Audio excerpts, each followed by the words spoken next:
Y vamos a leer o a estudiar el día de hoy versículo 34 al 40.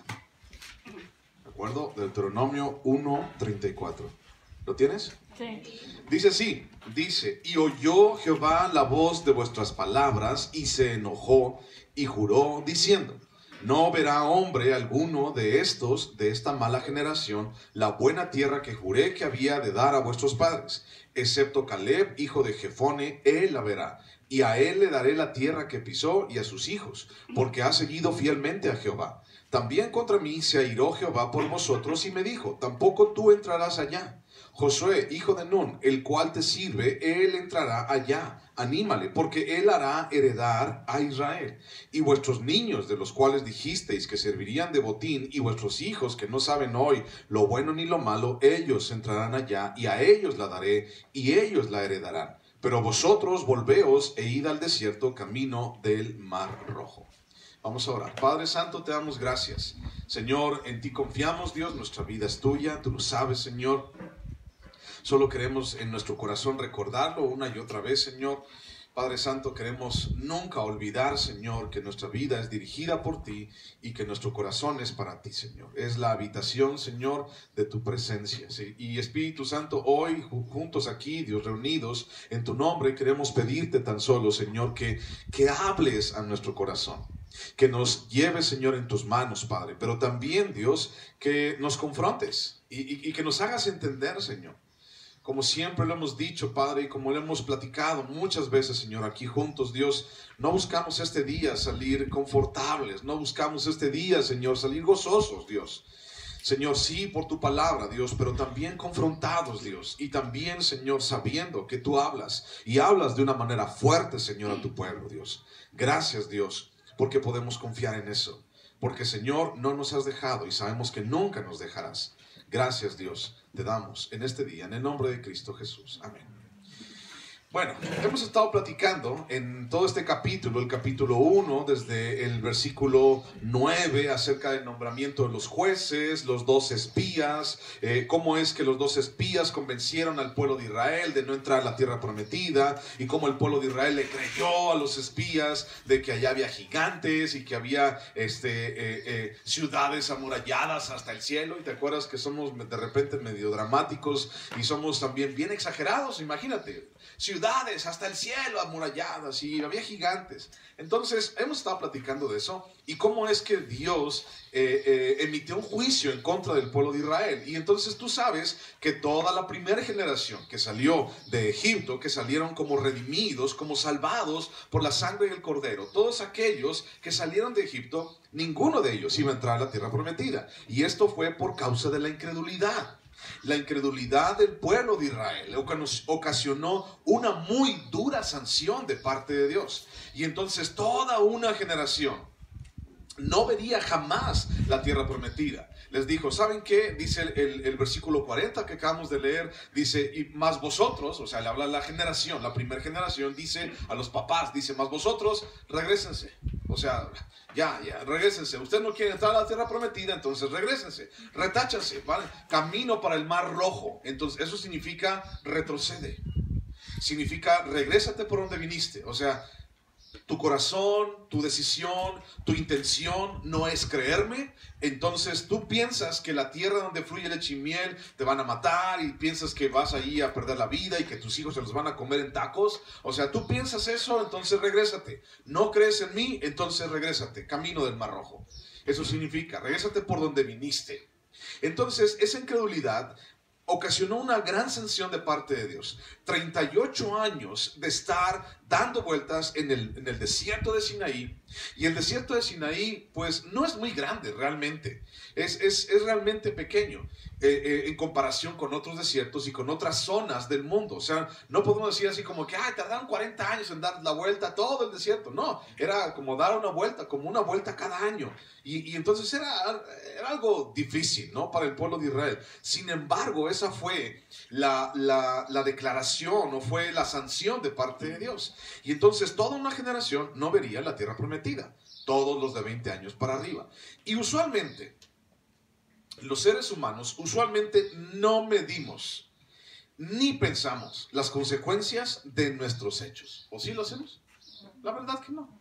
O sea, si nos ponemos a pensar así como que, ¿qué va a pasar? ¿Qué va a pasar? ¿No? Y no, yo creo que va a pasar esto, va a pasar aquello, no sé. Y entonces de repente, no, mejor no. O ¿sí realmente lo hacemos? Bueno, yo sé que en alguna ocasión tú ves los pros y los contras de ciertas circunstancias, pero usualmente la palabra, no lo pensamos. No medimos nuestras consecuencias, no medimos nuestras palabras, no medimos nuestras decisiones, no medimos lo que decimos. Y entonces ya cuando lo decimos, híjole, pues ya lo dije, ¿ya qué? ¿No? Y entonces se nos sale así, se nos sale. Y entonces ocasionamos situaciones que a la larga o con el tiempo son incómodas a nuestras vidas. Entonces andamos en la vida haciendo, andamos en la vida decidiendo, andamos caminando sin pensar o sin importarnos las consecuencias en lo absoluto. Esto significa, no nos importa. O hay gente que de repente en algún momento dice, bueno, es que esto va a ocasionar algo en tu vida. Y entonces decimos, ¿qué me importa? No me importa, o sea, si pasa eso, pues ni modo, pues ya pasó. Y entonces decimos, pues de algo me he de morir, ¿no? Pues ya qué, ¿no? Y entonces la gente vivimos, hacemos, decidimos, pensamos, caminamos, a veces, en muchas ocasiones, sin importarnos las consecuencias, ni a quién herimos, ni qué hacemos en realidad con las demás personas. Y es precisamente allí donde nuestro orgullo juega un papel muy importante. Es precisamente allí, en ver o en entender las consecuencias de nuestras decisiones, en donde entra nuestro orgullo. Y entonces ese orgullo, o el orgullo que tenemos nosotros, está hablando allí a nuestras vidas y nos dice, a ver, ¿tú vas a ir a pedir perdón? A ver, ¿tú vas a regresarte por ese camino? A ver, ¿tú vas a ir y entonces vas a hacer las cosas diferentes? No, tú tienes decisión propia. Tú puedes hacer las cosas como tú quieras en tu vida. Que al cabo, tú eres el único responsable, dueño y señor de las responsabilidades, de tus decisiones y de tus palabras. Entonces, no tienes que andarle viendo la cara a nadie. No tienes que andarle pidiendo perdón a nadie. No tienes que andar componiendo nada. Si las demás personas son unas sentiditas, pues allá ellas. A ti qué te importa. Y entonces tu orgullo empieza a trabajar contigo. Y tú dices, sí, ¿verdad? Y entonces dices, no, ¿para qué? No, pues yo, ¿por qué? Y entonces juega un papel muy importante. El pueblo de Israel, tan solo, lo único que tenía que hacer el pueblo de Israel era confiar en las palabras de Dios. Recuerda, la primera generación, aquí estamos hablando del primer discurso de Moisés.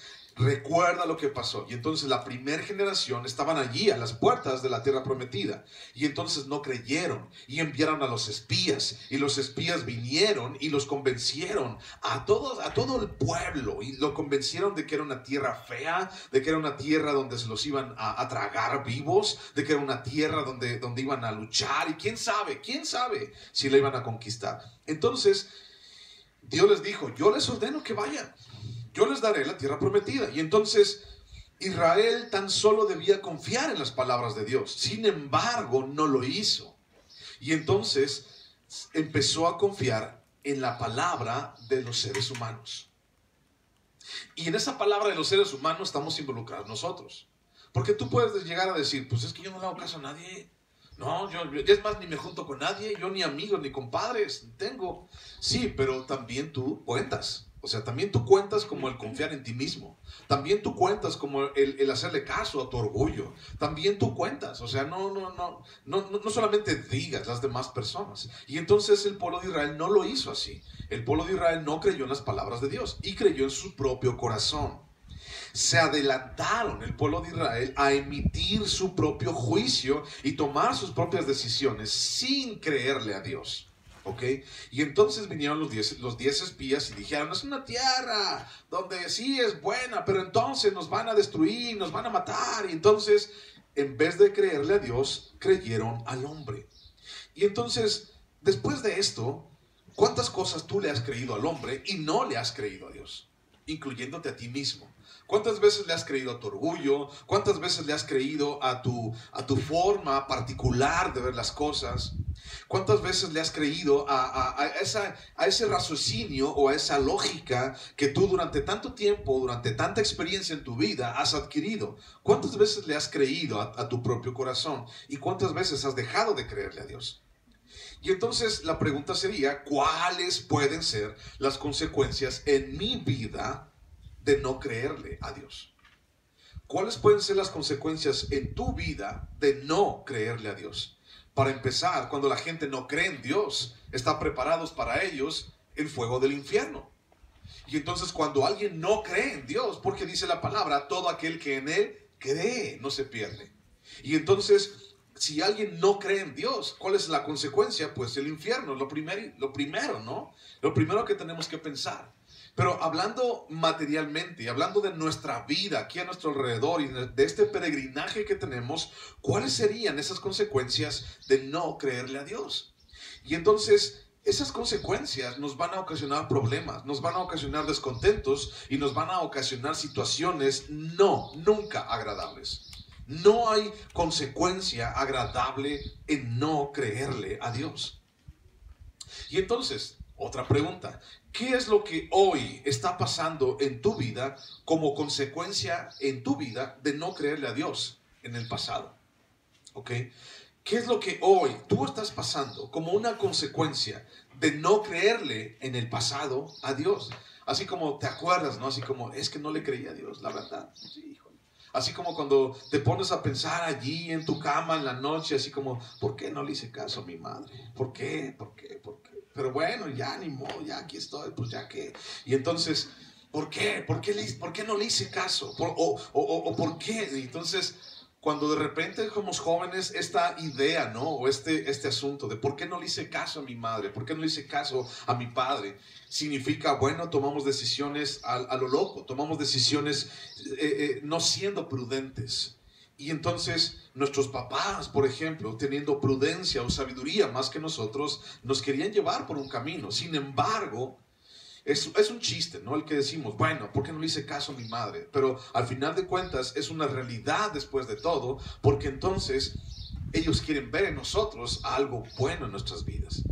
Y entonces ponte a pensar qué es lo que hoy está pasando en tu vida como consecuencia de no creerle a Dios en el pasado. O tal vez, ¿qué es lo que has dejado de ver en tu vida por desobediencia, por incredulidad o tal vez por soberbia? El pueblo de Israel dejó de ver la tierra prometida y entonces anduvieron vagando en el desierto del Sinaí durante 38 años y murieron y no pudieron ver la tierra prometida. Y entonces, ¿qué es lo que tú has dejado de ver por desobediencia, por incredulidad o por soberbia? ¿Qué es lo que has dejado de ver? Y entonces podemos citar muchas cosas como milagros, por ejemplo, en tu vida. Podemos citar situaciones como a lo mejor Dios quiso usarte o ha querido usarte en tu vida y la verdad tú nomás no lo has dejado por desobediencia, por incredulidad o por soberbia. Y algunas otras más, ¿no? O tal vez, otra pregunta, ¿realmente, porque este es el tema del que vamos a hablar el día de hoy, realmente después de todo esto, hablando de consecuencias, hablando de mi necedad, hablando de mi desobediencia, hablando de mi soberbia, hablando de consecuencias y sanciones, la pregunta sería, ¿realmente Dios castiga? Esa sería la pregunta que vamos a tratar el día de hoy. ¿Realmente Dios castiga? Y entonces, no sé en tu Biblia, pero en la mía dice, Dios castiga a Israel. Versículo 34 al 40, dice, Dios castiga a Israel. Entonces no es una palabra así como que, ay, vamos a borrarla, ¿no? Como que es que esa palabra como que no me gusta. En alguna ocasión he platicado con personas en las cuales de repente esta palabra o esta acción o este concepto de Dios me castiga, porque ya sabes, ¿no? Hemos citado muchas veces que tenemos que quitarnos de la mente ese asunto de Dios castigador que nada más está esperando así como que, ay, es que te caíste y te tumbaste los dientes porque Dios te castigó. Ándele, lero, ¿no? Y entonces sí lo hemos tratado de quitar de nuestro corazón y de nuestra mente. Dios es un Dios de amor, sí, eso es muy cierto. Pero realmente la pregunta sigue en el aire, ¿Dios realmente castiga? ¿Cómo es que por una parte Dios es amor, porque eso es lo que dice la palabra de Dios. Dios es amor. Y por otra parte, Dios es también un Dios castigador. ¿Ok? Es para nosotros como que un poquito difícil entender ambas partes. Es un poquito difícil de entender, así como que, bueno, o Dios me ama o Dios me va a castigar. Y entonces, ¿cómo puedo yo entender esta situación en mi vida? Bueno, la intención de pasajes como estos, escucha, la intención de pasajes como este, cuando habla acerca de que Dios les castigó, de que Dios les prometió una sanción, de que Dios, situaciones de pasajes como este, es hacernos entender el carácter de Dios, ¿ok? Hacernos entender el carácter de Dios, conocer a Dios tal cual es Dios, ¿ok? Conocer a Dios tal cual es. El problema en nuestras vidas o en la vida de las personas es que nuestro corazón se ha encargado de crear una imagen incompleta de Dios. Nuestro corazón se encarga de crear una imagen incompleta de Dios. Y entonces, para nosotros o para la gente o para muchas iglesias de repente o para muchos pastores, lo único que predican, han llegado a predicar es promesas, ¿no? Por ejemplo, o es bondad, es misericordia y es gracia de parte de Dios. Y lo es, claro que lo es. Por eso nunca he dicho que es una mala imagen de Dios. Lo es, esa es la realidad de Dios en nuestras vidas. Pero quiero añadir esto, es incompleta de parte de Dios. Y no es una situación así de que, y es que si le añades más a la Biblia, entonces, como dice Apocalipsis. No, no es esa intención, tampoco. Hemos tenido una imagen incompleta de Dios. ¿Por qué? Porque es muy fácil para nosotros aceptar, adaptar y vivir en la idea de que Dios es bueno, amor y misericordioso y todo. Pero nos es un poquito difícil o un muchito difícil entender la otra parte. De que Dios se enoja, de que Dios es celoso, de que Dios, dice la palabra, vamos a leerlo a continuación, es tardo para la ira. Pero nunca dice, Dios nunca se enoja. O sea, es tardo, misericordioso. Él nos tiene paciencia. Y hay una palabra en el Nuevo Testamento que define, únicamente define a Dios. No define al ser humano, no define al hombre. Y es la palabra longanimidad. ¿Has escuchado esa palabra en el Nuevo Testamento? Gálatas, Efesios, longanimidad. Y esa palabra longanimidad se refiere a una a una paciencia que no puedes medir. Y entonces esa paciencia que no puedes medir solamente le pertenece a Dios. Yo pierdo la paciencia así, bien rápido, de un momento a otro. Y yo sé que tú también la puedes llegar a perder de un momento a otro bien rápido. Entonces yo no tengo nada de longanimidad en mi vida, ¿no? Trabajo con el asunto de la paciencia, como tú también lo haces. Pero el asunto es que tenemos una imagen incompleta de Dios. Vamos a buscar unos versículos. Primera de Juan, capítulo 4, versículo 7. Primera de Juan, capítulo 4, versículo 7. Primera de Juan 4, 7. Dice así: amados, amémonos unos a otros, porque el amor es de Dios. Todo aquel que ama es nacido de Dios y conoce a Dios. El que no ama no ha conocido a Dios, porque Dios es amor. ¿Ok? Esa es una de las características o de los atributos de Dios. Dios es amor. Tal vez uno de los más mencionados, tal vez uno de los más explotados en las predicaciones. ¿Ok? Dios es amor, porque el mundo necesita amor. Sin embargo, el mundo está buscando el amor de una manera totalmente diferente a como Dios la está ofreciendo. Y en esto dice el versículo 9, en esto se mostró el amor de Dios para con nosotros, en que Dios envió a su Hijo unigénito al mundo para que vivamos por Él. Este es el amor de Dios. Me acuerdo una vez, hace como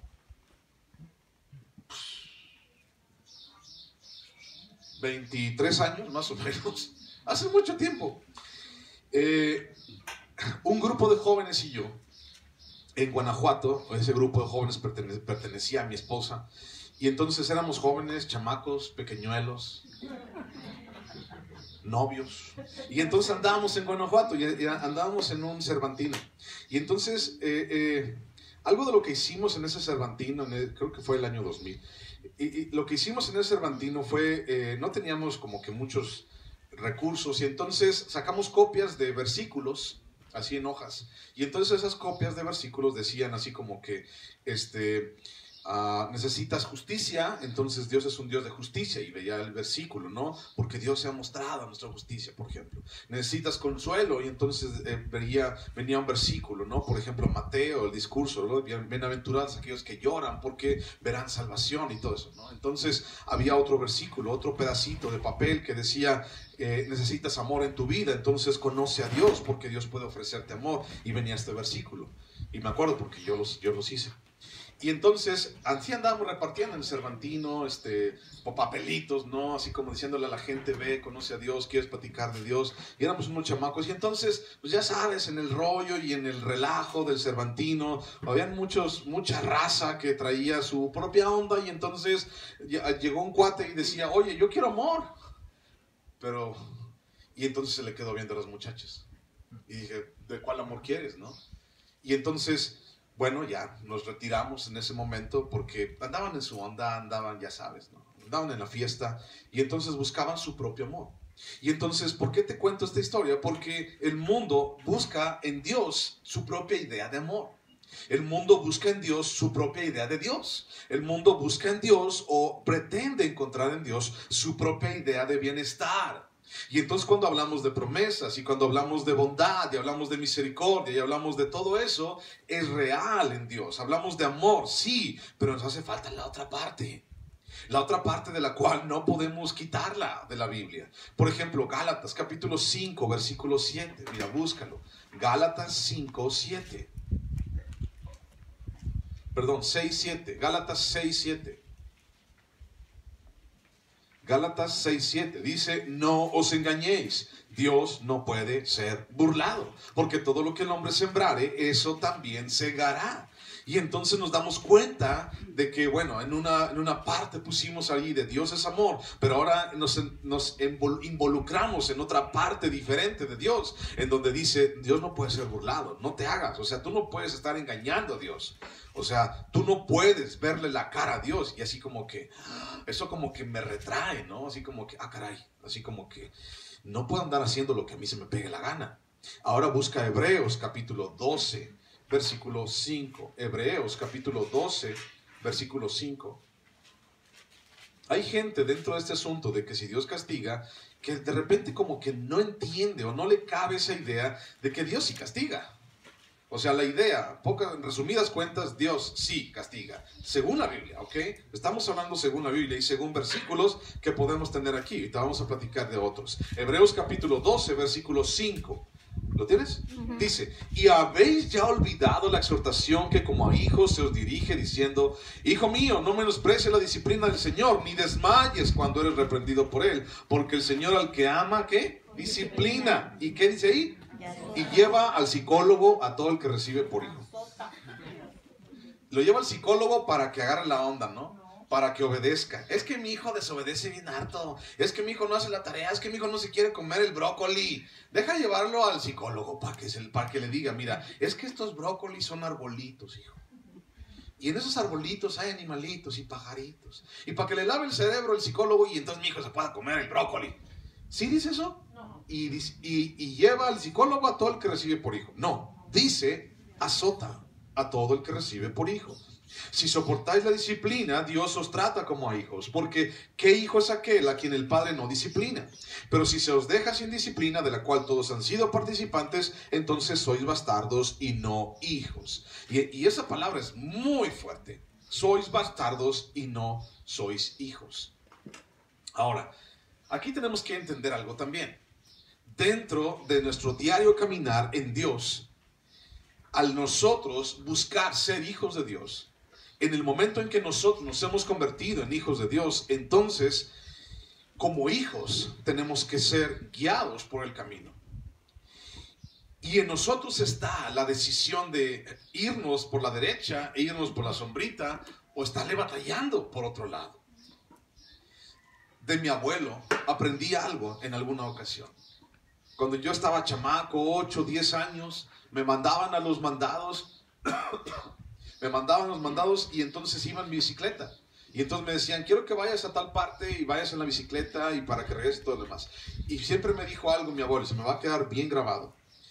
Y entonces me dijo, mijo, váyase por la derecha, agarre siempre su derecha. Y yo así como que, ¿por qué? Bueno, mi derecha, y ya por la derecha. Hasta después entendí. Y entonces eso se me quedó grabado. ¿Y qué tan fácil es irte por la derecha en el camino de Dios? ¿Y qué tan fácil es irte por la sombrita en el camino de Dios? Pero nos encanta batallar. Y nos encanta ir yendo para todos lados. Y nos encanta ir yendo por el mero sol. Y es que ando bien cansado, pues estamos en el sol. Y es que me dio un golpe de calor. Pues quítate del sol. Es que me mordió el perro. Pues ¿para qué le cuchileas al perro? Y entonces de repente nos quejamos de algo que nosotros mismos hemos buscado. Bueno, fíjate, dentro de este pasaje, Hebreos, específicamente el versículo que vamos de leer ahorita, en donde dice, el que ama disciplina y azota, hay unas palabras en griego que quiero que tengas en tu corazón y las escuches. La palabra disciplina en griego es la palabra paideu, ¿ok? Paideu. Es una palabra en griego que significa, fíjate bien, entrenar mediante castigo. Eso significa la palabra disciplina en griego.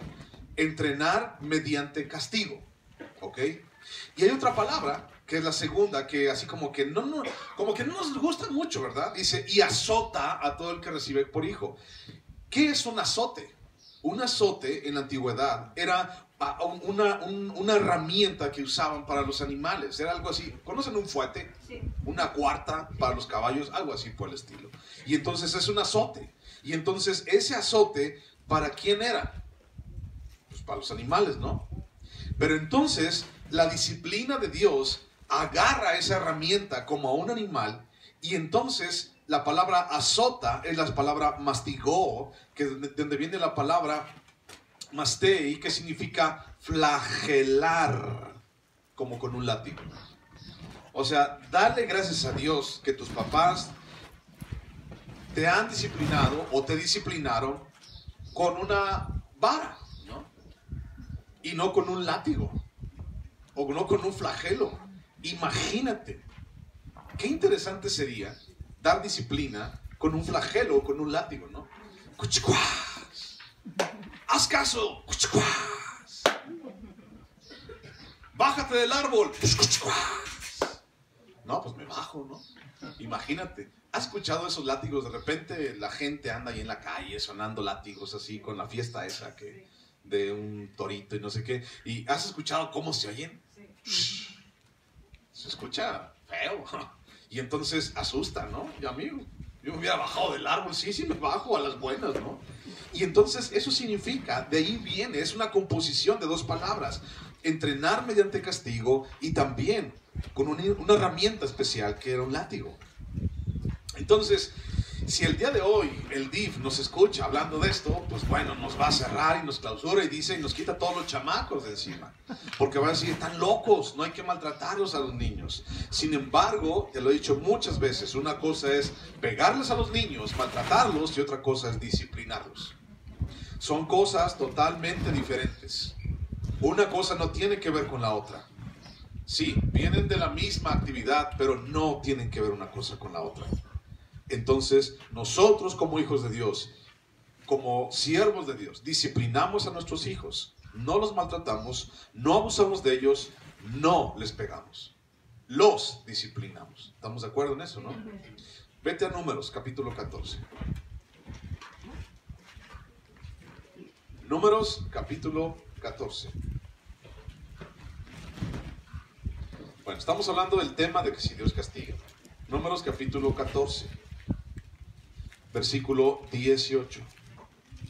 Números capítulo 14, versículo 18 dice: Jehová, tardo para la ira y grande en misericordia, que perdona la iniquidad y la rebelión, aunque de ningún modo tendrá por inocente al culpable, que visita la maldad de los padres sobre los hijos hasta los terceros y hasta los cuartos. Perdona ahora la iniquidad de este pueblo según la grandeza de tu misericordia, y cómo has perdonado a este pueblo desde Egipto hasta aquí. ¿Qué dice allí acerca de las características de Dios? Que Dios es tardo para la ira y también al mismo tiempo es grande en misericordia. Pero también me llama la atención algo, dice, y que no tiene por inocente al culpable. no tiene por inocente al culpable. Significa, ¿Dios perdona? Sí. Sí, Dios perdona. Y te puede perdonar cualquier cosa. Sí, Dios perdona. Sin embargo, la culpabilidad del culpable, el culpable tendrá que cargar con sus consecuencias. Y entonces vamos a ver más adelante, dentro de ese mismo pasaje, cómo es que Dios enuncia o dice el juicio sobre el pueblo de Israel. Entonces quédate con eso en tu mente y en tu corazón, entrenar mediante castigo, con un látigo, con el flagelo, y entonces Dios hace eso.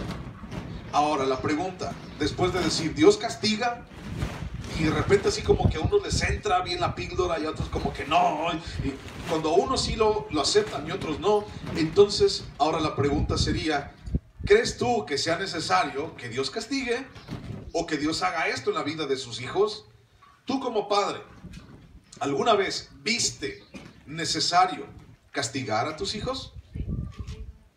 ¿O alguna vez dijiste, que hagan lo que quieran, que agarren el cuchillo y me amenacen, y que agarren todo el dinero de que todo lo que yo ahorré, y que le contesten a su madre, y que a mí me agarren a moquetes mis hijos, pobrecitos, ay, vieras qué bonitos son mis hijos, ay, y que le rompan todos los vidrios de los coches a todos los hermanos? O sea, yo no veo necesario que los castiguemos, pobrecitos, se me van a traumar. Tú como papá, ¿viste necesario castigar a tus hijos? Sí. Ok. Si tienes mascotas, ¿ves necesario castigar a tus mascotas? Sí. Ok. Versículo 34. Vamos a ver Deuteronomio 1:34. Dice, y oyó Jehová la voz de vuestras palabras, y se enojó, y juró. Ok. Y se enojó y juró. Y ya viene lo que dice a continuación. Ahorita lo vamos a ver. Y entonces dice, oyó Jehová vuestras palabras y se enojó. ¿Qué palabras escuchó Dios del pueblo de Israel de la primera generación? ¿Qué palabras escuchó? Y entonces las palabras que escuchó Dios fue en medio de sus tiendas. ¿Te acuerdas que vimos ya en los versículos anteriores? Dice, y en tus tiendas te fuiste a chillar y a murmurar y a decir que Dios es un Dios malo contigo porque te ha traído en todo el desierto y porque te ha traído aquí a morir en mano de todos estos gigantes. Y entonces Dios escuchó esto. Dice, yo no voy a entrar a la tierra prometida. Y Dios escuchó eso. Dios se ha equivocado. Dios escuchó eso. Dios no nos quiere. Dios nos aborrece. ¿Te acuerdas que vimos ya eso anteriormente? En el versículo 27. Dice, y murmurasteis en vuestras tiendas diciendo, porque Jehová nos aborrece. Y entonces, ¿realmente eso era cierto? Porque Jehová nos aborrece, por eso nos ha traído aquí, porque Dios no nos quiere, por eso nos trae aquí, por eso le caemos gordos a Dios. O sea, y Dios escuchó eso, escuchó vuestras palabras y se enojó. Y como consecuencia de esta ofensa grave, la incredulidad seguida por la rebelión abierta de los israelitas, es que los israelitas fueron condenados en el justo juicio de Dios. Sin preferencias, sin favoritismos, sin prejuicios, sin ser Dios de ninguna manera subjetivo. ¿Sabes qué significa esa palabra? Dios no era subjetivo, es decir, Dios no tenía consentidillos por ninguna parte. Dios no dijo, ustedes sí y ustedes no, porque me caen mejor ustedes. Dios nunca dijo eso. Dios emitió un justo juicio. ¿Qué significa eso de justo juicio? Significa Dios fue imparcial. Dios no se puso del lado de nadie. Dios, hablando de justicia, le dio a cada quien lo que merecía, sin preferencias, sin favoritismos. Y entonces, tal cual el pueblo lo merecía, tal cual Dios lo emitió. Tal cual Dios dijo, este pueblo de duro servicio, entonces van a vagar 38 años. No me creyeron, entonces pues regrésense por donde vinieron. Órale, váyanse. Y entonces tal cual el pueblo lo merecía, tal cual Dios emitió juicio y un castigo. Dios dijo, el pueblo, este pueblo, no entrará a la tierra prometida. Busca Romanos capítulo 2, versículo 11. Romanos 2, 11.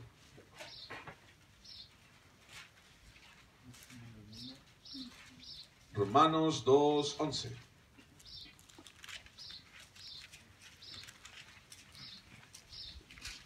¿Lo tienes? Romanos 2:11 dice, porque no hay acepción de personas para con Dios.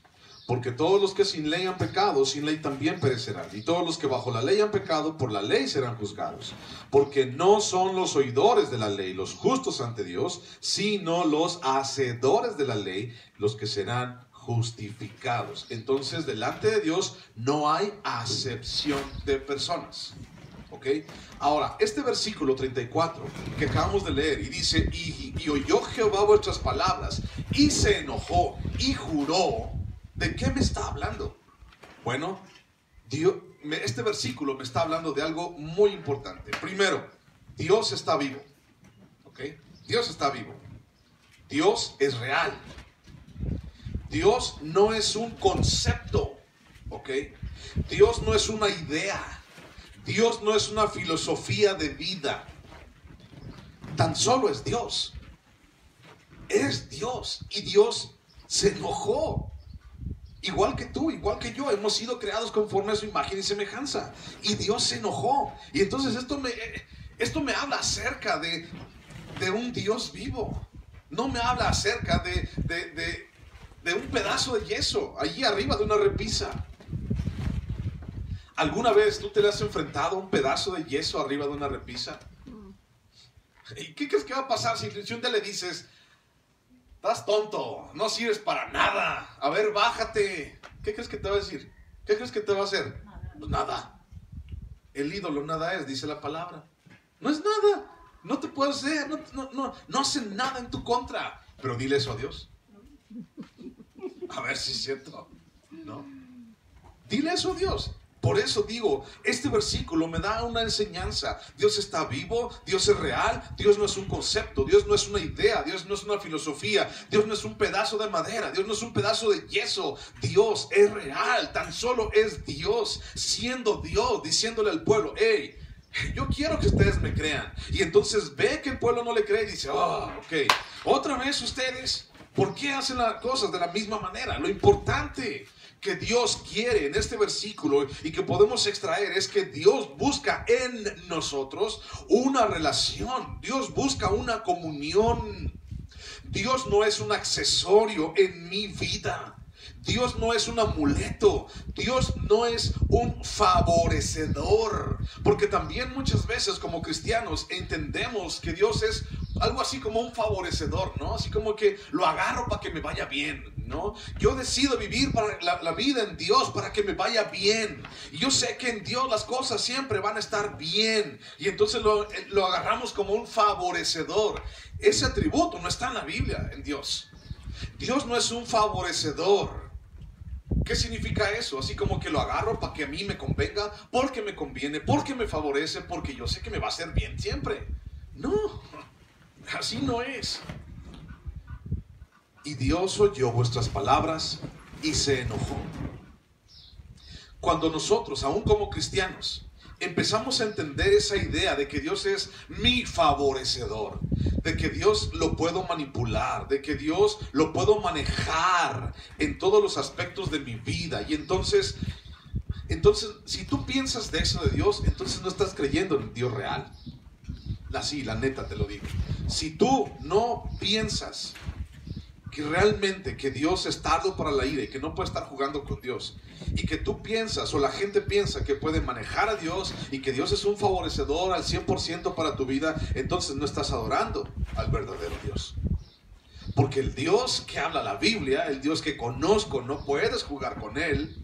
Es un Dios celoso y Dios no puede ser engañado, y Dios, como dice aquí, se enoja y Dios castiga. Entonces tú no puedes alzarle la voz a Dios y salir bien librado de eso.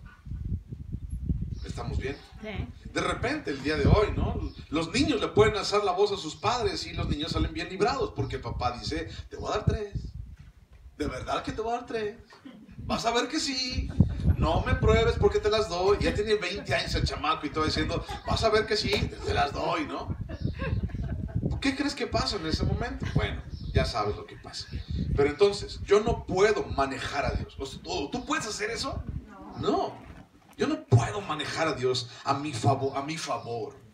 Yo no puedo vivir en una vida en Dios pensando en que ese camino que yo tengo con Dios, híjole, pues me va a llevar a un camino donde todo fluye bien, todo está padre. No, eso no se puede. Ese no es Dios. Versículo 35 dice: no verá hombre alguno de esta mala generación, la buena tierra que juré que había de dar a vuestros padres. Dice Dios, no verá hombre alguno de esta generación mala. Ok, fíjate bien, no verá hombre alguno de esta generación mala. Se está refiriendo a la primera generación, ok, la que salió del pueblo de Egipto. Pero ahora, ¿por qué Dios da un adjetivo o un concepto específico de que esta generación es mala? ¿De qué está hablando? Bueno, busca por favor Romanos. Romanos capítulo 1.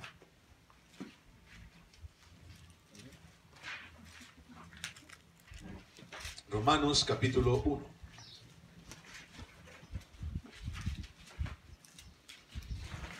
¿Por qué Dios dice esta generación mala? Bueno, aquí tenemos una respuesta. Romanos capítulo 1, versículo 18, dice: porque la ira de Dios se revela desde el cielo contra toda impiedad e injusticia de los hombres, que detienen con injusticia la verdad. Porque lo que de Dios se conoce les es manifiesto, pues Dios se lo manifestó. Porque las cosas invisibles de Él, su eterno poder y deidad, se hacen claramente visibles desde la creación del mundo, siendo entendidas por medio de las cosas hechas, de modo que no tienen excusa. Pues habiendo conocido a Dios, no le glorificaron como a Dios, ni le dieron gracias, sino que se envanecieron en sus razonamientos, y su necio corazón fue entenebrecido. Profesando ser sabios, se hicieron necios y cambiaron la gloria del Dios incorruptible en semejanza de imagen de hombre corruptible, de aves, de cuadrúpedos y de reptiles. ¿Qué fue lo que pasó con el pueblo de Israel? Está hablando Pablo aquí a los romanos, pero habla acerca del pueblo de Israel. ¿Qué pasó con el pueblo de Israel? El pueblo de Israel se apartó de Dios, no lo reconoció, no le dio gracias, y habiendo conocido a Dios, se apartaron de creerle a Él, y entonces se envanecieron en sus propios razonamientos, quisieron vivir la vida loca conforme ellos la querían vivir, y entonces dijeron: Dios, no te metas en mi vida. El día que me vaya mal, entonces clamo a ti, y entonces como eres un Dios favorecedor, y entonces como somos nosotros el pueblo escogido de Dios, entonces yo sé que me vas a favorecer, me vas a bendecir como siempre lo has hecho. Bueno, ellos pensaron esto, y esto no era así. Y entonces Dios se dio cuenta de esto, y se dio cuenta de los pensamientos de ellos, y entonces cayeron en un castigo precisamente de parte de Dios. Vamos a buscar ahí mismo en Romanos, pero en el capítulo 4. Romanos capítulo 4, versículo 1 dice: ¿qué pues diremos de que halló Abraham nuestro padre según la carne? Porque si Abraham fue justificado por las obras, tiene de qué gloriarse, pero no para con Dios. Porque ¿qué dice la Escritura? Creyó Abraham a Dios y fue contado por justicia. Le fue contado por justicia. ¿Qué fue lo que hizo Abraham? Creyó. ¿Ok? Estamos hablando de una generación mala. No le pierdas el dedo allí a Romanos. Vamos a regresar otra vez a Romanos. Y entonces, ¿cómo podemos identificar una generación mala? Una generación que no cree en Dios. Una generación que se ha apartado de Dios. Una generación que prefiere estar en su propia sabiduría, en su propia lógica, sin tomar en cuenta a Dios ni darle gracias. Bueno, regresate a Romanos capítulo 1. Pero ahora vamos a leer versículo 24 en adelante. Romanos 1:24. Estamos hablando de esta generación mala que cayó en incredulidad. Fíjate bien. Romanos 1:24 dice: por lo cual también Dios los entregó a la inmundicia en las concupiscencias de sus corazones, de modo que deshonraron entre sí sus propios cuerpos, ya que cambiaron la verdad de Dios por la mentira, honrando y dando culto a las criaturas antes que al Creador, el cual es bendito por los siglos. Amén. Por esto Dios los entregó a pasiones vergonzosas, pues aún sus mujeres cambiaron el uso natural por el que es contra naturaleza. Y de igual modo también los hombres, dejando el uso natural de la mujer, se encendieron en su lascivia unos con otros, cometiendo hechos vergonzosos, hombres con hombres, y recibiendo en sí mismos la retribución debida a su extravío. Y como ellos no aprobaron tener en cuenta a Dios, Dios los entregó a una mente reprobada para hacer cosas que no convienen, estando atestados de toda injusticia, fornicación, perversidad, avaricia, maldad, llenos de envidia, idolatría, homicidios, contiendas, engaños, malignidades, murmuradores, detractores, aborrecedores de Dios, injuriosos, soberbios, altivos, inventores de males, desobedientes a los padres, necios, desleales, sin afecto natural, implacables, sin misericordia, quienes habiendo entendido el juicio de Dios, que los que practican tales cosas son dignos de muerte, no solo las hacen, sino que también se complacen con los que las practican.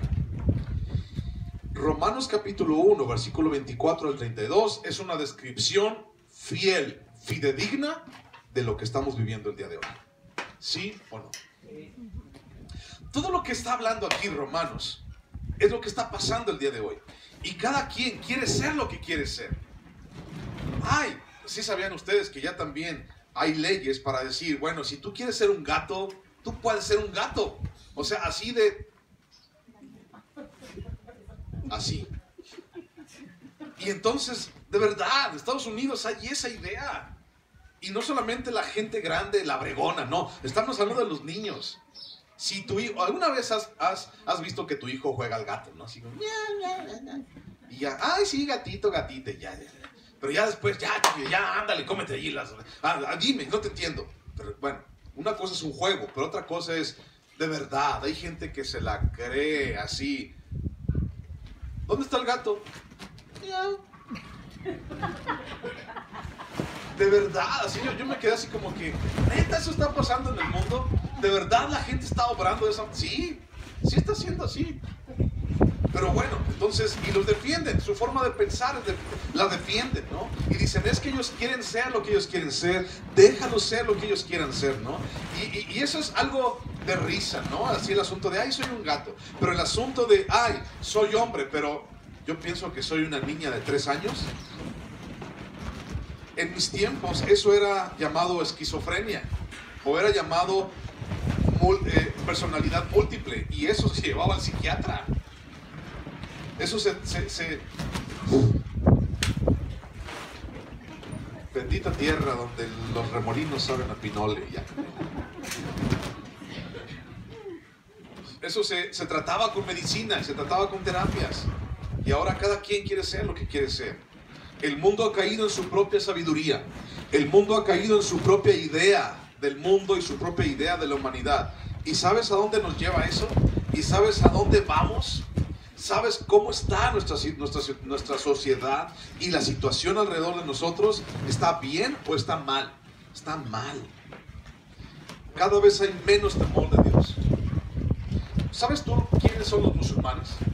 O lo del Islam, los que creen en el Islam, en Mahoma. ¿Sabes quiénes son esos, no? Todas las naciones árabes, ¿no? Y es una de las religiones más grandes en el mundo, junto con el cristianismo, con el hinduismo, con el catolicismo. Es una de las religiones más grandes dentro del mundo, el Islam. Y entonces hay un país en Oriente Medio, en Turquía, por así decirlo. Bueno, es Turquía más bien.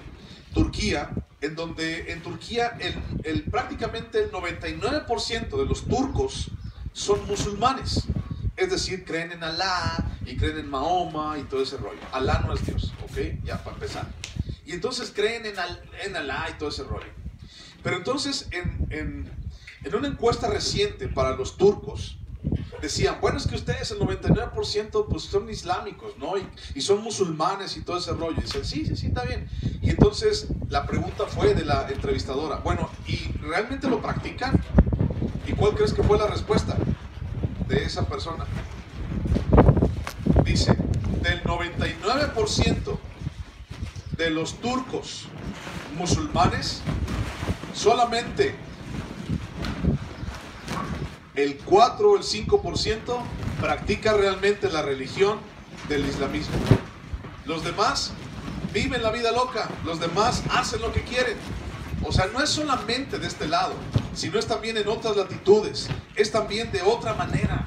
La gente no está buscando a Dios, la gente está buscando su propia idea del mundo, su propia idea de Dios, y esto es peligroso. La incredulidad es mucho más peligrosa de lo que tú y yo pensamos. La incredulidad nos convierte en una generación de maldad, en una mala generación. En Hebreos capítulo 3, versículo 12. Hebreos capítulo 3, versículo 12. Dice, mirad hermanos, que no haya en ninguno de vosotros corazón malo de incredulidad, para apartarse del Dios vivo. ¿Qué es lo que hace la incredulidad en nuestro corazón, en nuestra vida? ¿Qué es lo que hace ahí? Dice, nos aparta del Dios vivo. ¿Y qué te dije ahorita con el versículo 34? Que Dios está vivo, que Dios es real, que Dios quiere una comunicación contigo. Y entonces la incredulidad nos aparta del verdadero Dios vivo. Ahora, esa palabra incredulidad allí en Hebreos es una palabra en griego que es la palabra apeitzeo. Apeitzeo. ¿Y sabes cómo se traduce esa palabra? Se traduce como descreer. No es muy usual esa palabra en nuestro vocabulario, ¿verdad? O crees o no crees. Pero, ¿qué onda con esa palabra? La palabra incredulidad significa descreer. ¿Qué me da a entender esa palabra? Descreer. Que antes yo creí. Pero llegó un momento en que yo decidí ya no creer. O sea, es así como que primero me lavé y luego me deslavé. Algo así, ¿no? Primero me ensucié y luego me desensucié. Primero me embaracé y luego me desembaracé. Bueno, no yo, pero es una... Ya me entendieron. Pero incredulidad es, primero creí y luego descreí. Le quité el crédito. Eso es la palabra incredulidad. ¿Y a quién se puede atribuir la palabra descreer? ¿A aquel que nunca creyó?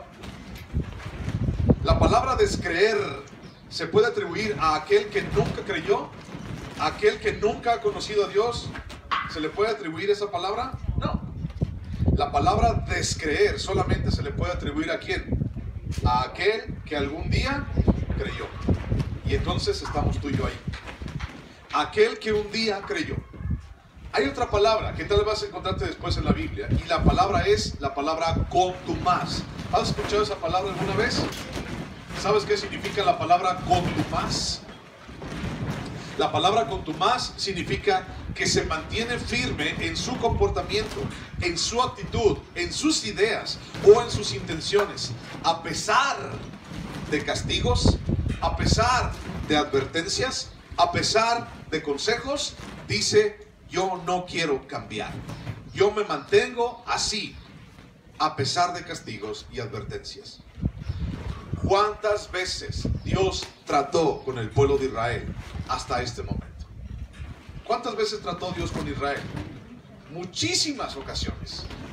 En muchas ocasiones vino el castigo de Dios. Y entonces gran parte del pueblo de repente moría. ¿Te acuerdas? ¿Te acuerdas de la rebelión de Coré, por ejemplo? ¿Te acuerdas de las serpientes ardientes? ¿Te acuerdas de los que cayeron muertos en el desierto? O sea, muchas ocasiones Dios emitió un juicio. Dios emitió un castigo para con el pueblo de Israel. ¿Y qué fue lo que pasó? El pueblo de Israel siguió siendo un contumaz. ¿Y qué significa un contumaz? Que a pesar de los castigos y de los latigazos en la espalda, ¡shas!, no cambio, sigo igual.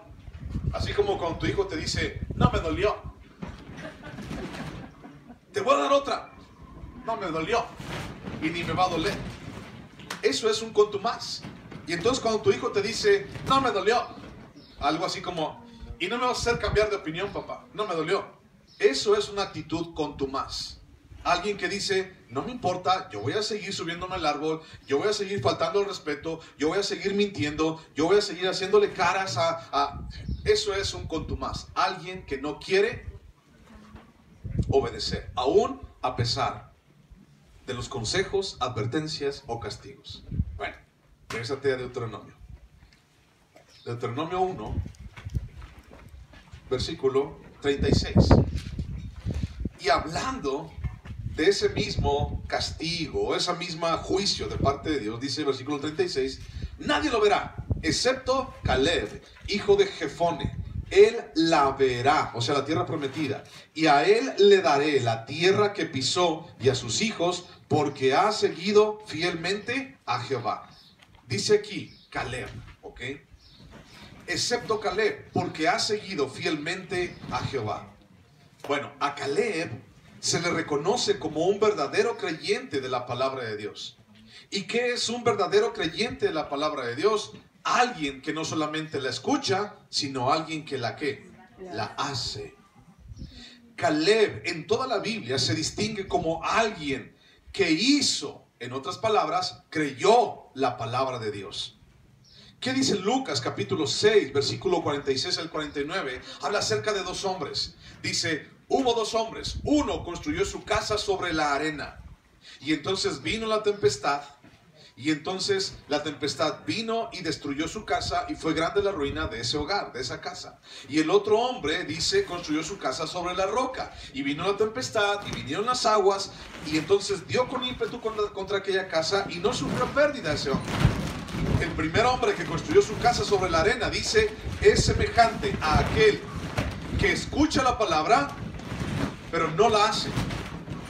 Y aquel que construyó su casa sobre la roca es semejante al hombre que escucha la palabra y hace la palabra.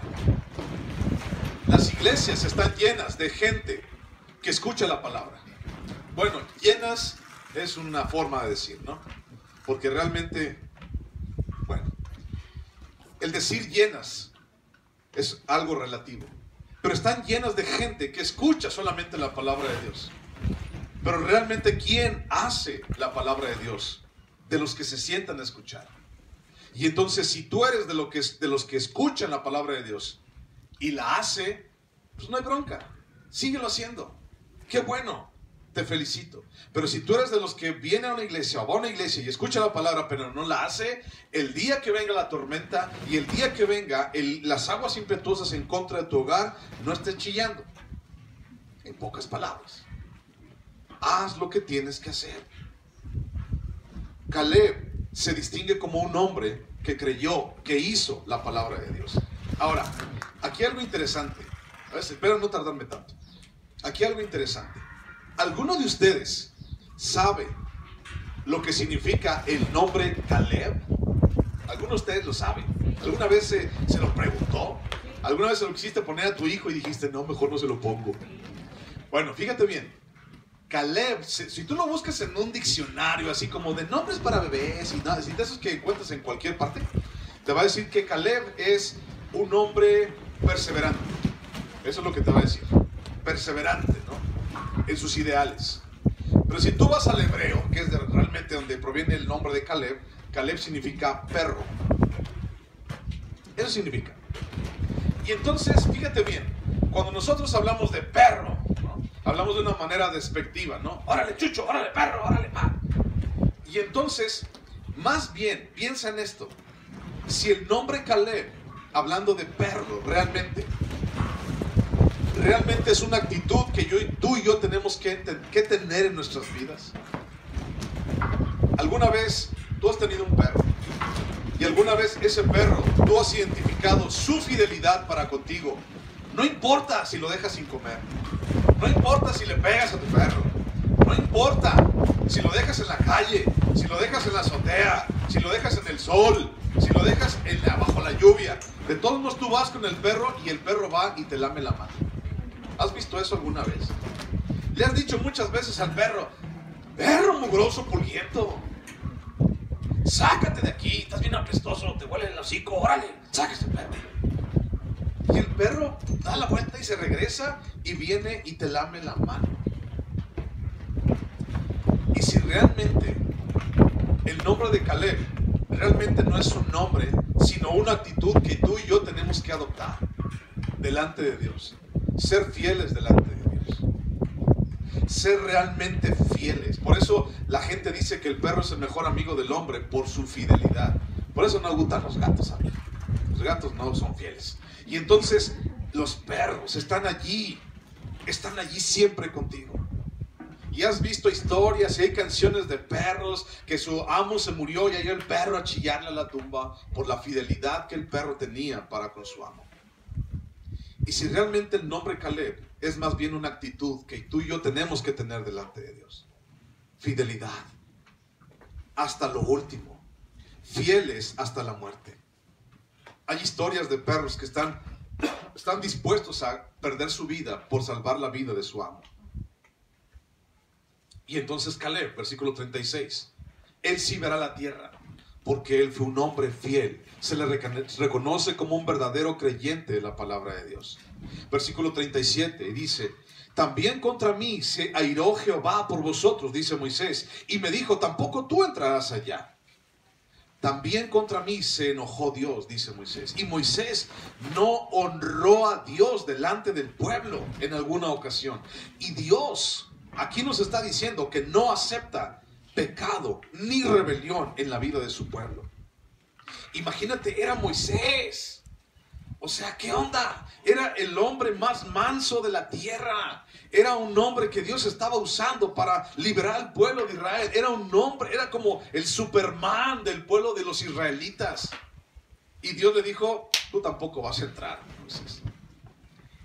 Fíjate bien, tal vez no lo entendamos, ¿no? Esta idea de por qué Moisés no entró. Pero la idea aquí detrás es Dios. Dios es imparcial.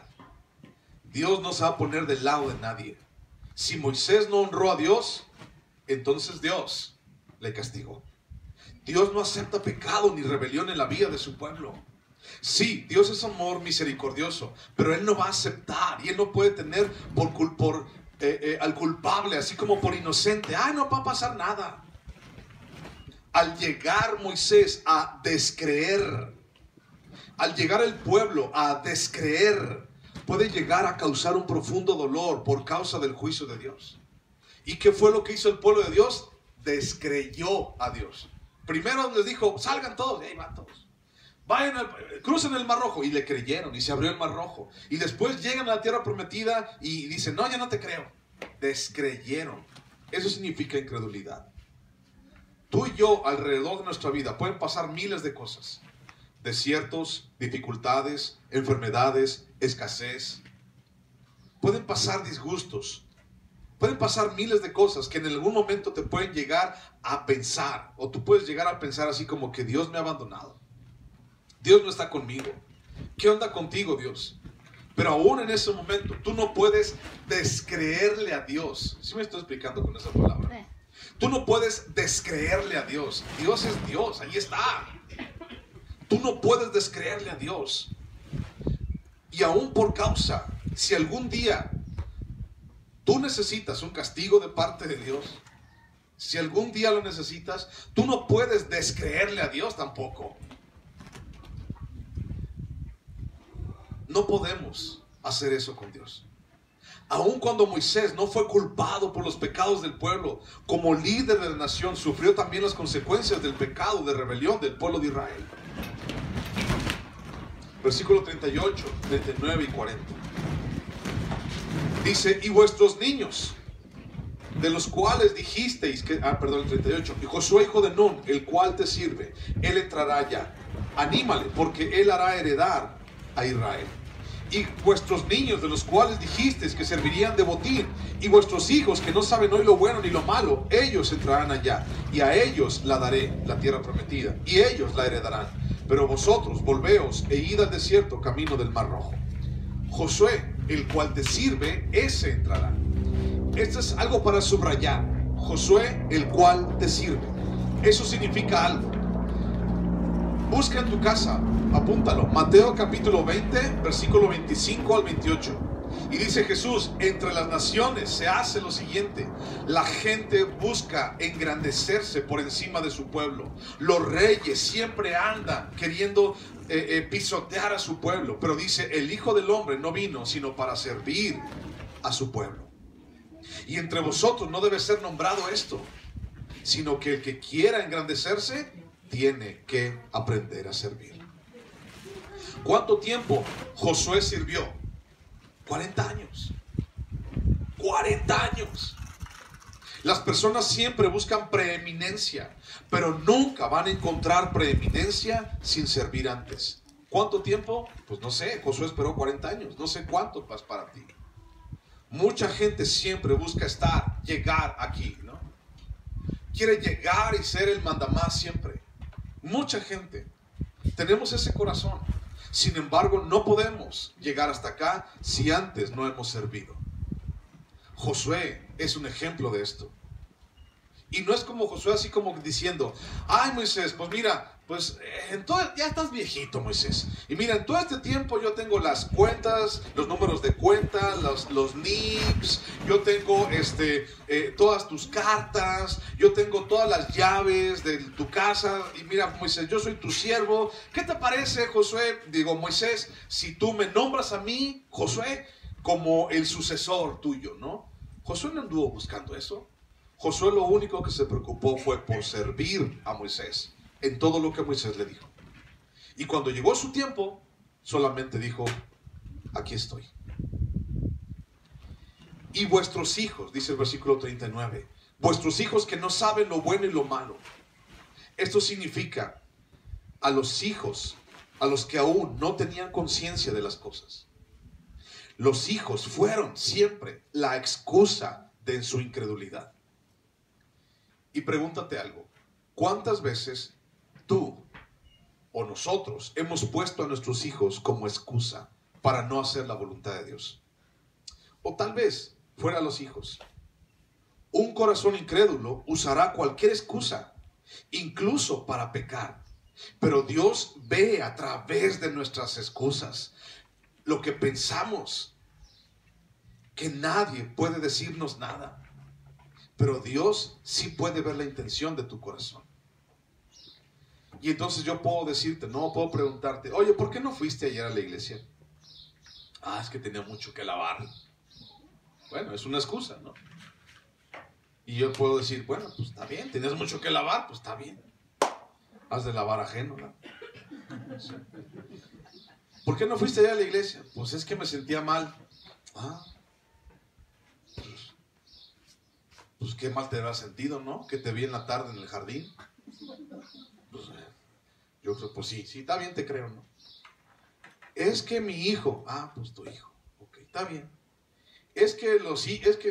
¿Cuántas excusas tú puedes poner para no caminar con Dios? Puedes poner miles de excusas. Y la verdad es que yo no puedo decirte si es cierto o no, ¿no? Como en la escuela, ¿por qué no trajiste la tarea? Pues se la comió el perro, ¿no? Bueno, ¿cuántas veces pasó eso? Realmente nunca pasó, ¿no? O no sé cuántas veces pasó. Es que se me atravesó el tren. ¿Realmente cuántas veces se te atravesó el tren? Puedes poner miles de excusas. ¿Por qué no llegaste temprano al servicio? No, es que pues está re lejos. No, pues es que esto. No, pues es que aquello. No, es que no sé. ¿Cuántas excusas puedes poner? Es que me levanté tarde. Pero pues allá sí llegas a las 5 de la mañana, ¿verdad? Y aquí pues no. O sea, ¿cuántas excusas puedes poner? Yo no puedo ver a través de tus excusas. Yo lo único que puedo hacer es pues creerte que tenías harta ropa para lavar. Pero Dios sí puede ver a través de esas excusas. Y Dios sí conoce tu corazón. Y delante de Dios, tú no puedes poner excusa alguna. Y entonces esos hijos que ellos dijeron, nos van a comer y nos van a matar y todo eso, esos hijos que ellos pusieron como excusa, Dios dijo, ellos sí lo van a ver y ustedes no. Regrésense por donde vinieron. Y quiero darte un último versículo, un último pasaje que está en Filipenses capítulo 2. Y en este versículo, o en este pasaje, te quiero contar de alguien que no puso excusas, que solamente obedeció lo que tenía que hacer. Filipenses capítulo 2, versículo 3. ¿Lo tienes? Sí. Y dice, nada hagáis por contienda o por vanagloria, antes bien con humildad, estimando cada uno a los demás como superiores a él mismo, no mirando cada uno por lo suyo propio, sino cada cual también por lo de otros. Haya pues en vosotros este sentir que hubo también en Cristo Jesús, el cual siendo en forma de Dios, no estimó el ser igual a Dios como cosa a que aferrarse, sino que se despojó a sí mismo, tomando forma de siervo, hecho semejante a los hombres, y estando en la condición de hombre, se humilló a sí mismo, haciéndose obediente hasta la muerte y muerte de cruz. ¿En qué momento viste tú que Jesús puso alguna excusa? Él pudo haber dicho, yo, Señor, morir por todos esta bola de pecadores, Señor, que son bien malagradecidos y que nunca van a obedecerte.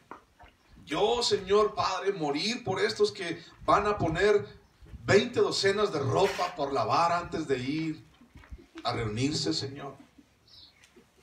Yo poner, Señor, mi vida por estos que un día les duele la rodilla y ya piensan que el mundo se les acabó, Señor. Yo morir por esta bola de personas que son ingratos, que son contumaces y que muchas veces te van a descreer. Yo morir por ellos. ¿Acaso viste que Jesús puso alguna excusa así? Y esas no eran excusas. Esa es una realidad. La realidad de mi vida. Y aún así murió. Y aún así obedeció. Y aún así sufrió el castigo que yo merecía. Ponte en pie.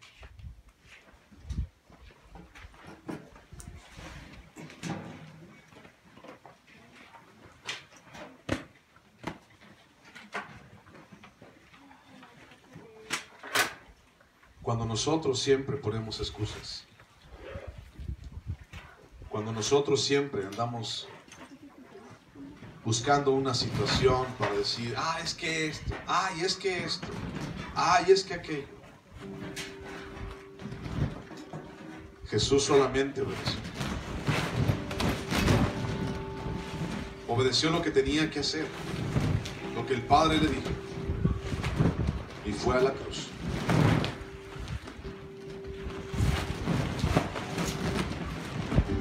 Y lo hizo por ti y lo hizo por mí. Quiero invitarte a que pases y tomes el pan, tomes el jugo, y vamos a celebrar la Santa Cena.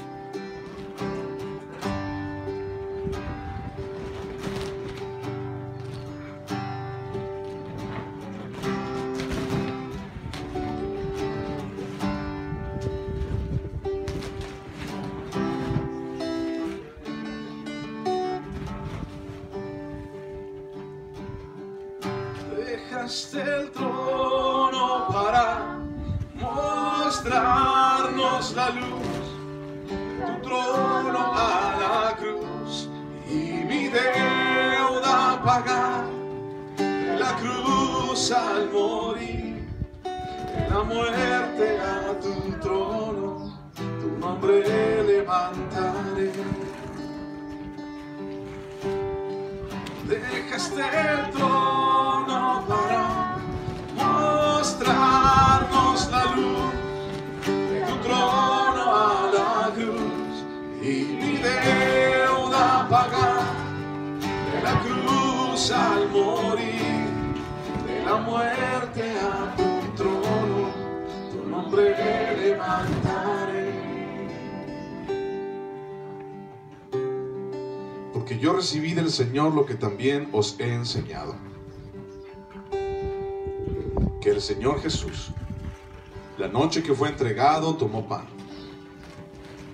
Y habiendo dado gracias, lo partió y dijo, tomad, comed. Esto es mi cuerpo que por vosotros es partido. Haced esto en memoria de mí. Gracias, Señor, porque moriste en la cruz por mí. Porque moriste, Señor, y diste tu vida sin excusa ni pretexto.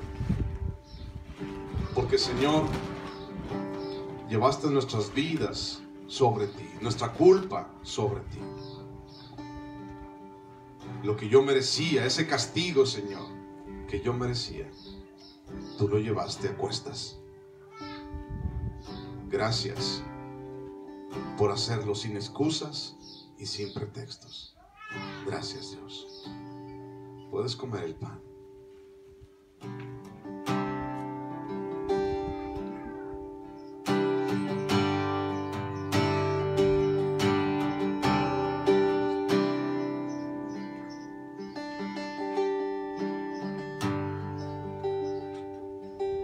Asimismo, tomó también la copa después de haber cenado, diciendo: esta copa es el nuevo pacto en mi sangre.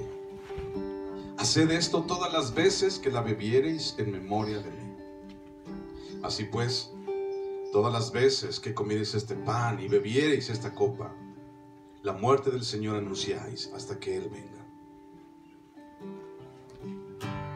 Tu sangre, Jesús, fue derramada en tierra.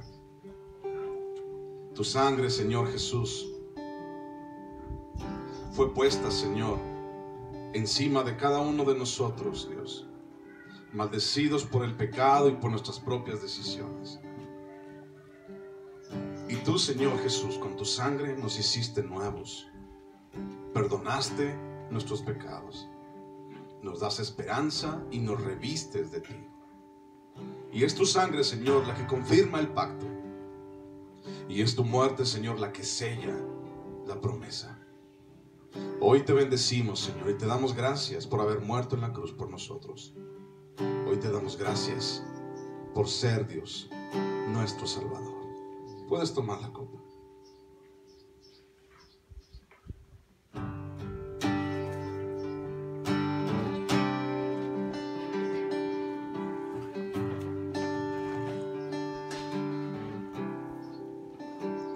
Antes de terminar,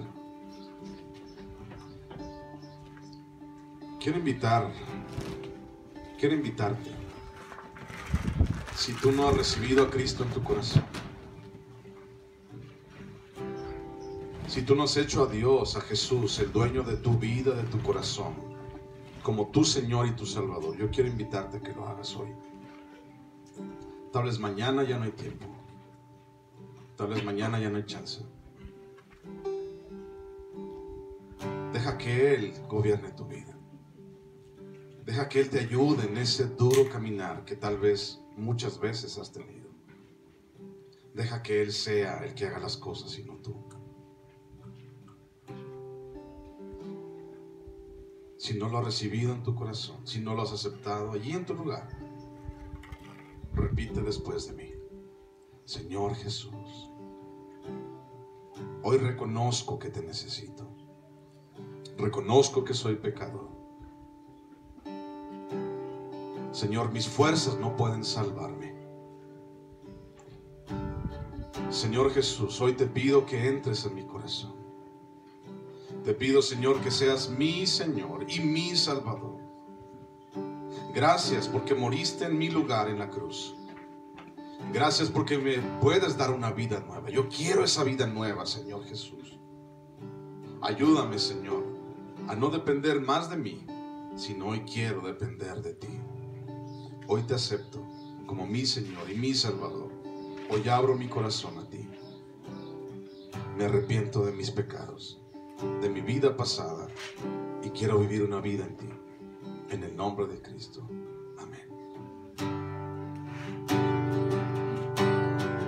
Dejaste el trono para mostrarnos la luz de tu trono a la cruz, y mi deuda pagar de la cruz al morir, de la muerte a tu trono, tu nombre levantaré. Dejaste el trono para mostrarnos la luz de tu trono a la cruz, y mi deuda pagar de la cruz al morir, de la muerte a tu trono, tu nombre levantaré. Tu nombre levantaré. Tu nombre levantaré. Gracias por la vida de mis hermanos, Señor. Bendícelos, cuídalos, sosténlos, Señor. Abrázalos cada día. Gracias, Señor, porque los has dejado llegar hasta acá, Señor. Bendice sus vidas, su semana, su familia. Te lo pido en el nombre de Cristo Jesús. Amén, Dios. Gracias por venir, mis hermanos. Dios los bendiga. Gracias por llegar hasta acá. Un abrazo para todos y cada uno de ustedes. Muchas gracias. Que Dios te bendiga.